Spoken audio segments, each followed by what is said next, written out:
I am currently sitting on the board of directors for the Montana Lodging and Hospitality Association. Prior to my board of directors position, I was the president for the Montana Sales and Marketing Council. And the reason I find this very important is because tourism is the second largest industry in Montana, and getting people to travel and see our beautiful state is very important to me. I like to think that I'm very optimistic about life. I like to think of the glass more than half full than half empty. But with the whole positivity part and the passion that comes into my role in hospitality, it was something I wanted to do when I was at a young age. So as soon as I got into hospitality and got the feel for it, I fell in love with it. And so I hope that I can share this love and passion with all of my employees and the guests that come into the hotel.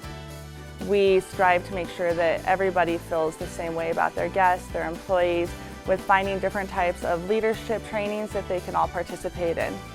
In the hospitality industry, making guests feel at home when they're traveling is very important to me. So when they're coming into our hotel, I like them to feel like they're just going into another home away from home. I think my approach to service is summed up in the mentality of kind of the guest-first attitude, right? And I think that really starts with your employees. That starts with the type of people that you hire and bring onto your team and surround you with as a team.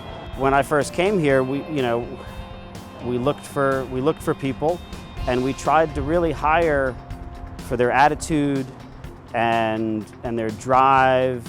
But if they didn't have those intangibles of just being friendly and being kind and honest and wanting to do a great job, then they didn't really fit with what we were looking to do. As a general manager, you have to be able to do everything in the restaurant. Any role you can be able to jump into. I think it's important for your crew to know that no matter what, you're going to jump in and help whenever is necessary.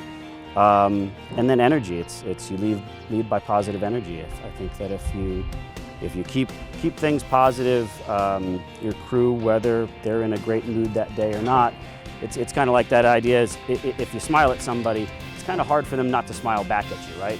So whether you're in the mood to do it, if you start it, it becomes infectious, and hopefully that everybody kind of rallies out of it and rallies together to make it a great experience.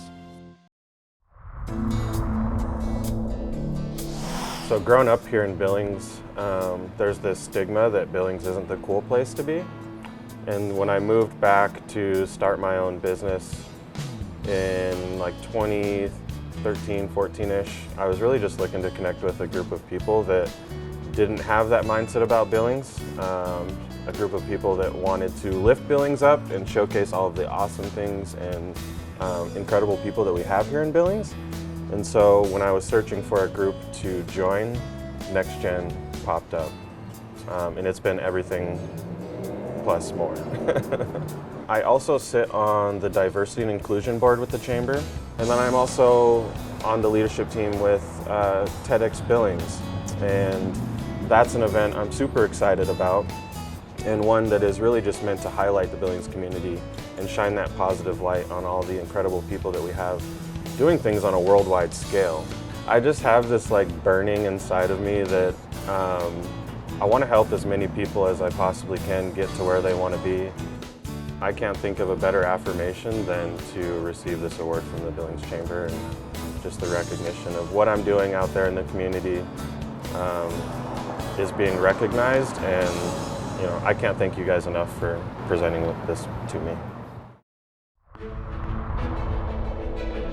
The Downtown Billings Alliance is all things downtown, so we do economic development, we do business retention and recruitment, we do all of the events downtown, we do public safety initiatives, we have public art, and then we have clean and safe initiatives downtown. So anything and everything that you can imagine that has to do with downtown, we have our fingers in somehow. About 3.5 years ago, started the process of creating a downtown strategic plan. One of the priorities and transformative initiatives of that plan was to model an inclusion and diverse culture for downtown. I have a team of just the most amazing and beautiful humans. They all have such unique stories and they all have something to bring to the work that we do downtown. And I want to just make sure that they, as team members of the DBA, that they can carry forward the mission of our work here, they can carry forth their own story, that they really are in a place where they are seen, where they're heard, where they have the resources and foundation to carry forward their own mission and their own story. We truly, as an organization and as a team, believe that we should be inclusive to all people and welcome everybody's story and everybody's lives into the work that we're doing. Nothing could be more meaningful, I think, to me and to my team and the work that we're doing. It's everything.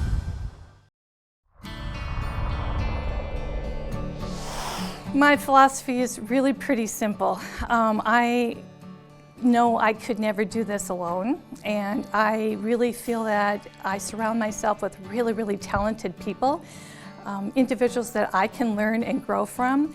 And if I do that, I add a little bit of passion and purpose into that formula, and I believe that makes you the greatest leader that you can potentially be. But I don't think this is a solo act. This is something that you really are better with the people around you than individually. And so I really try to inspire others to do that. You can learn so much from each other. And I never want to stop learning. And I think it's important, again, to surround yourself with people that can help you pause and make you think and have you considered all alternatives or facts. And so I really try to work on my listening as much as I possibly can. I think listening is a really, really important trait, and it's one that I don't think we ever should stop working on. I'm incredibly honored and humbled by it. I know there had to be so many other incredible nominees, and so I don't know what else to say. I'm just so grateful. We have a culture of safety, honor, and commitment, and we strive to make that a part of everything we do. Our employees embrace that and utilize those principles, whether they're in the facility or outside the facility. And as we hire and recruit, we look for those attributes in the people we bring in. Well, everyone who comes through the gate at Phillips 66 is treated the same. And many of our contractors are not only members of the community, but are long tenured at the plant. And we onboard them with the same principles and core values that we have with our own employees. And the onboarding is equally as rigorous. And we treat everybody fair and equitably in our facilities. And we know they're part of the community and we're invested in them. We have a good place to work. We have great people working there, and it feeds on itself and it creates its own environment. Wow, we're really grateful. Not just the refinery, but in the Billings area, we have multiple business units, our pipelines, terminals, as well as our branded stations. And all the employees are thankful for this award. But I want to thank them for their hard work. They're the ones that make it happen. They're the ones that create the culture.